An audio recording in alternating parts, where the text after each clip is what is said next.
to be quite frank with you, I don't want to say this. I hated the beat. I hated the track. I did not like it. I wanted to say, yo, that's not it. Like, yo, can we do something different? You know what? How am I gonna be mad at them?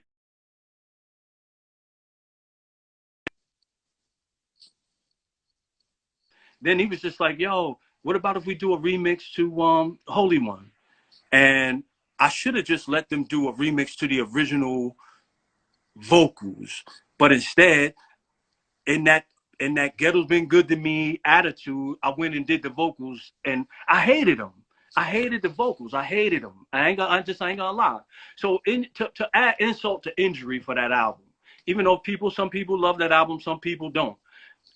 I can't stand that album unless maybe 3 songs, maybe 4. I can't stand that album. I really. I like the first track, which is Second to Nobody, and that's Mark Spark. And I love some of the producers that came to rock with us. Don't get me wrong, but we were really under a lot of pressure to go in there and make this thing pop. And so, anyway, I keep saying make a long story short, make this part of the story shorter. After we recorded that Ghetto's Been Good to Me, I had to go out of town for some shows. Man, by the time I got back, OJ had already mixed and mastered. I mean, I did most of the mixing, mastered the album, and got A&R credit for my joint. And asked me, he was like, yo, can I get A&R credit for it? And I was just like, okay, no problem. But what about this mastering right here? Oh, I said, no, I'm not feeling this mastering. He said, well, we can't go in now and change it, Z.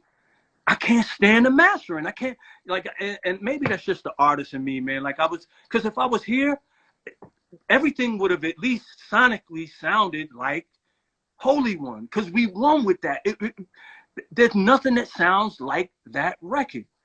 And it just didn't, I just didn't feel that way to me. Needless to say, I'm happy that we won with The Ghetto's Been Good to Me. I mean, even though I hated the record, I love the concept of the project and what we were trying to do and represent. And that it was a big time in my life where I was helping a lot of other people get on. I was in and out of offices every day. So I wasn't really concentrating on being an artist so much, more so than I was concentrating on trying to hone my business skills and, help other artists come in, because that's why I actually got in the game. I wanted to help other cats get put on. Right. And so that side of it worked. And if you look at Holy One, everybody in that video was an artist. Everybody. They're all artists that were coming up and trying to do their thing. Adolf is in that. Legion of Doom is in that. Terminator, who was on the vocals, is in that. One Step Beyond. Who else is in that? Man, like, people were just coming through. And then Hawk, if you ever look at Ain't No Half Stepping from Big Daddy Kane, Hawk was in that video with me. My DJ Ja, who is my business partner. And I'm going to get into that later because I got to talk to them while I'm here, because I don't get a chance to talk to my business partners too much. They're a little upset because they think things ain't what they're supposed to be. But in business, you got to be patient, man. You got to realize that things happen when they're supposed to happen. And if you start rushing things, like with this album we're talking about, you don't get the product that you want. And you'll understand that final product is the most important thing. You got to put out Blue Magic. You can't put out, Yellow Magic. The people want Blue Magic. That's what they want. And you got to give them that. And so my attempt after that, I won't get into the music after that because we're talking about Ghetto's Been Good to Me right now. But that's where my head was. If you don't mind, I want to go through some of these tracks, and I want you to take us back to some of your thoughts, if you liked them. The production was things the way they were supposed to be. I'm gonna play like 15-second snippets, and you can take us back on take us back to where you were at mentally. Okay. Yeah, Normandy Tangerine. This is K. That's Pee Wee. That's Pee Wee Kirkland talking. Probably the only record with him on it. Right now, just about to scare a few. Yeah, I love this record right here. Yeah. I'm number one one that simply means the top choice. Just because the beat is slow, it doesn't mean that my voice like asses that be doing that. They passed for number two in rap, but my mother said straight A's. And And while while I'm I'm running running the the court, court, those those motherfuckers motherfuckers still studying studying my my plays, they plays, they bugging bugging me. But me. I But got I got paid, I paid, mean, I mean, Mace and my Mason, my pocket piece, they pocket piece, wanna they get sprayed. Fuck the fuck weed the so I reason can why be I can evil be like evil like Resident Evil. Evil. Can't get with this. This within you don't know Mastilo. Ah, I love that shit. I Yeah. love that. See that, man, I told you, I said I like Second to Nobody. I love that shit. Right. So that's And one. Pee Wee is actually on that record. And Oh, this is what part? K. That's what I was saying. If you listen, I said, he said, and this is K. And I said, because Normandy Tangerine means second to none, second to nobody, it's second to none. And I said, and right now I'm about to scare a few. And he said, all right, well, just do whatever the fuck you want to do. And I said, check it. Now, mind you, this is the cursing ass, gangster ass Pee Wee Kirkland talking. Yet he still want me to be bubblegum, at some point. And I'm like, Right. yo, that's not me. And so anyway, but I love that record. That record right Absolutely. there, man. I really wanted to say to the world, mind you, I got a record that's #1 on BET, 10 weeks straight. Me, little me, 10 weeks straight. And so I was like thinking, when I go in the studio, I recorded that at the Aleem Twins studio. I don't know if you remember the Aleem Twins. Release Yourself, Hungry for Your Love. Release Yourself. You don't remember that record? Yeah. Anyway, so to make a long story short, the Aleem Twins, Pee Wee was managing them, and they are who put me on to Pee Wee. So when I was recording that record, I recorded that record at their studio, and Pee Wee was there, and he was just like, yo, what are you writing? And I said, I feel like #1 right now. I feel like I'm on top of the world right now. I'm in and out of offices. I'm doing my thing. I feel like I'm #1. And one of the Aleem Twins said, Normandy Tangerine. And I said, what? I said, what did you say? He said, Normandy Tangerine. He said, you don't know what that means? He said, second, didn't you just say you want to be #1? I said, I am #1. He was like, that's what that means. He said, it means second to none. And so I was like, I'm #1. It simply means I'm top choice. And it went on and on. And then the hook, I was just like, Normandy Tangerine, nonpareil, and it means second to none. And meaning like I have no other competition. And that's how I felt at the time. I really did. I felt like it's my world right now. I hate to sound so cocky, but that's where I was. I was 20 years old, 21 years old, on Broadway living and feeling like I could take on the world. Anyway, enough of that. No doubt. Let's What's jump next? into the remix of The Return. The return, No. return. I should go and redo these lyrics. It's the return.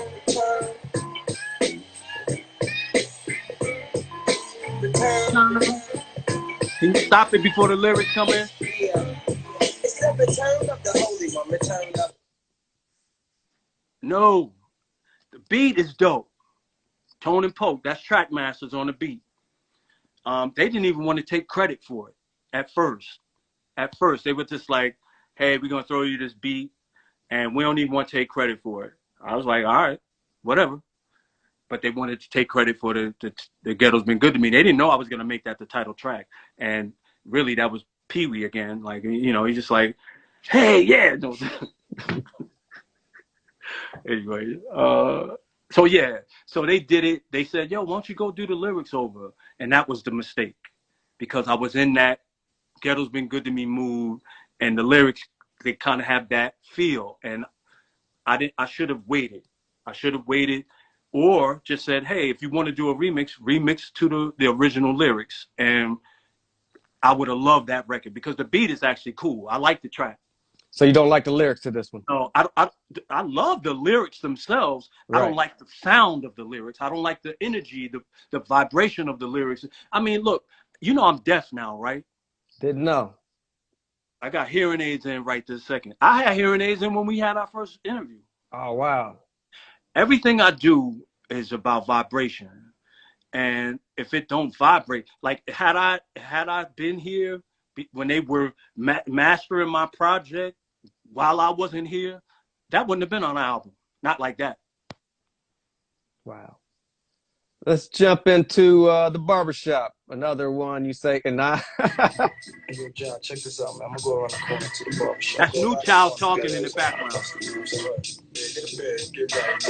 Check it out. I'm headed for the barbershop. I'm headed for the barbershop. I'm headed for the barbershop. I'm headed for the barbershop. Here's the phone ring, ring, and come and shut the hell up. Who is this some derelict breed to hung the hell up? I saw 69 of your mother's got skills, and every time I see your girl, she's grabbing at my heels. My piece was set, so now I'm a bubble. Someone's out the door when the phone rang. Take us back. Okay. New Child is on the, he's doing all the background and all the ad libs. And I was living in Brooklyn. I was living on Claremont between DeKalb and Lafayette. I used to go right around the corner to this spot to get my hair cut. And in that barbershop, we would talk about all kinds of stuff. It was right next to the pizza spot. And guys would come in there and they'd be talking about all the rap stuff, or, you know, anything that was coming out. Sports, boxing, hood shit, you know, things going on. And I was just like, yo, this would be a dope ass concept for a joint. And I pulled in one of those young producers that I was fooling with. And that the beat to me is cool. I love the track. I don't like that mix of the track so much because the original one that I heard before we actually went in and recorded it was gritty to me. It sounded dope. And but anyway, I like the feel of the track. I don't like the flow because here it is. And I hate to keep making Pee Wee my issue here. When I wrote those lyrics, it's full of obscenities, full of them. I'm talking because that's the vibration I was getting out of this barbershop. And to be honest with you, you know, unless you were with a bunch of kids in a barbershop, ain't nobody censoring nothing in the barbershop. We're talking about this. It is how it is. When they angry about, you know, cats getting shot in the back by the police officers, they talking shit. They ain't censoring themselves. And that's what I wanted the vibration to be. People was like, I had recorded that version you're listening to is not the original version. The original version that I recorded is full of obscenities. There's the phone rings. You play the first little part. Ring, ring, ring. I'm coming. Shut the fuck up. Man, I'm sticking. Ring, ring. I'm coming. Shut the hell up. Who is this some derelict breed to hung the hell up? I saw 69 of me, your mother stop. Stop it. That's my shit. My piece was set, so now I'm a bubble. Someone's out the door when the phone rang. Who's tight and got a fat bag. She calling me. That don't take nothing. I ain't a motherfucking call. Lock the door behind me. Gave my people some pound. See, what I'm saying is all of those clean mother fooling and you know, shut the fuck up. I said shut the hell up. I was saying shut the fuck up. You know, it was raw. It just felt better to me. It felt like rap. It felt like, yo, this is the shit we talking about, you know, happening in my streets. This is it. Right. And so Pee Wee was just like, radio ain't gonna play that. I said, I don't give a shit about radio playing my shit, Pee Wee. He said, but I do. I do. And you can't fight Pee Wee Kirkland. You just can't. You can't win. I mean, because Pee Wee, first of all, he is the godfather of Harlem, and he knows it. I didn't know that at the time when we first met. I found out because I would go up to Harlem with him and people kissing his hands and shit. Pee Wee's a true gangster, man. But Pee Wee, he was like, look, leave it to me, YZ, and I'm going to help clean you up a bit. And I said, Pee Wee, that's the problem. Don't you get it? I don't want to be clean. That's not me. But for you, I'm going to do it. And I went, and my energy changed because now I'm trying to say lyrics that should be hard and raw, clean. And when I listen to that record now, even though I love the beat, I don't feel it no more because of that. Anyway. Right. No I know doubt. people like, I don't know if anybody even on listening to this, but that's how Oh I yeah. felt, for real. Let's jump into drink at the bar. That nigga right in there told me he was an alcoholic. That's me right I there. told him, yo, man. Listen to this Yo, beat. now I'm on some new shit. Like you alcoholic? I am, I'm a word, I am. The beat is ridiculous.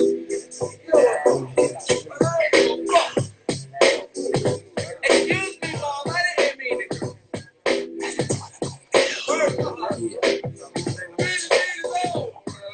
I'm not a heavy drinker, but an occasional trip to the bar is where I sit when I wanna wet my lips. Cutties had nice from the blood spoke previously. I never took skins at the bar and no joke, and I don't play the star piece, know who you are, so I keeps up the bar. No vomit and a good movement. Public trance, so I keep the club at home. Goes on the dance, and I can stand the drink alone. So I hit the dance floor, quick to break all the rules after the song is over. I see.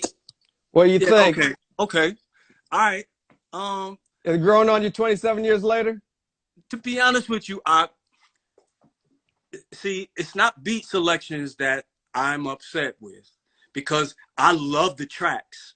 That track to me is ridiculous. Like, I mean, I probably should have been talking some real slick, nowhere near the bar shit. Like, I mean, but it kind of has that vibration. Boom, dun, dun, dun, dun, dun, dun, dun.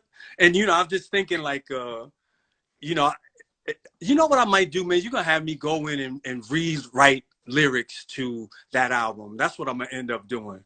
I mean, a whole new formula. Right. I make beats every day now, so like, Okay. but you're gonna have me go in, and I have all that. I have those masters.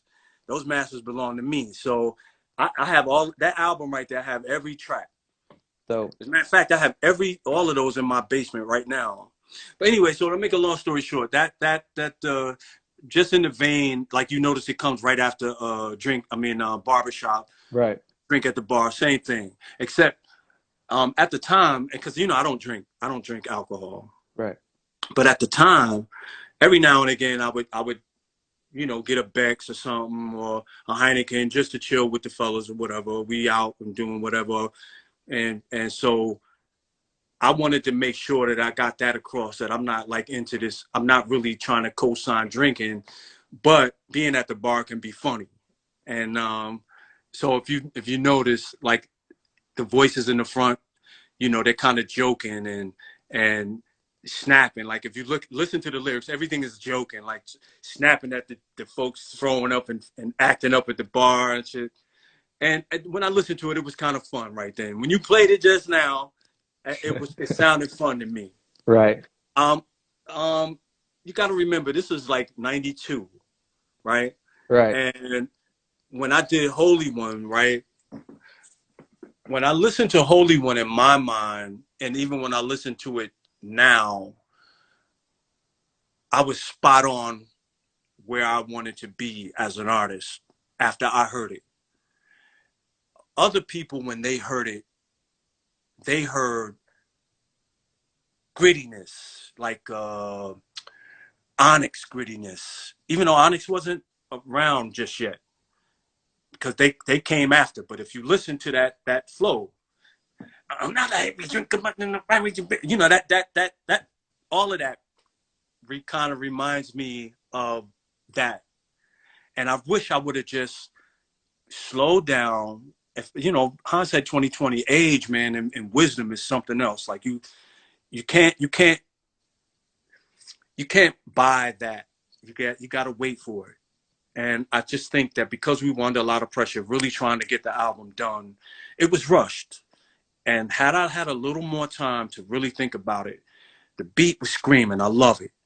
Even if I was going to talk about the bar, even if I was going to even use those same exact lyrics, I think my approach would be different, if that makes any sense. Right.